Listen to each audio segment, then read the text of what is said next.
In front of me is Xiaomi 14 Ultra, and today I would like to show you how you can change font style. Begin by opening Settings and scrolling down just a bit to access Display and Brightness. Then scroll all the way down and click on Font. Now select the best font style for you and click on it.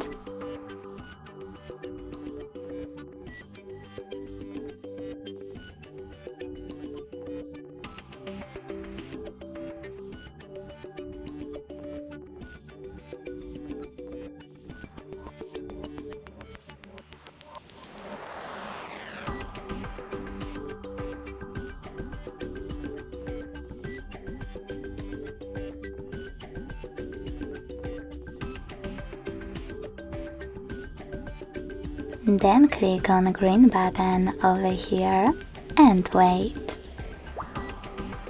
Following that, select Apply and wait again.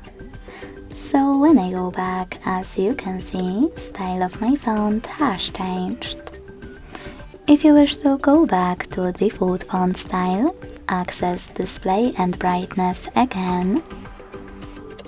Scroll all the way down and this time hit Font Settings. Now click on Default Font over here and wait. Thanks so much for watching. If you enjoyed this video, don't forget to leave a like, comment and subscribe. Bye!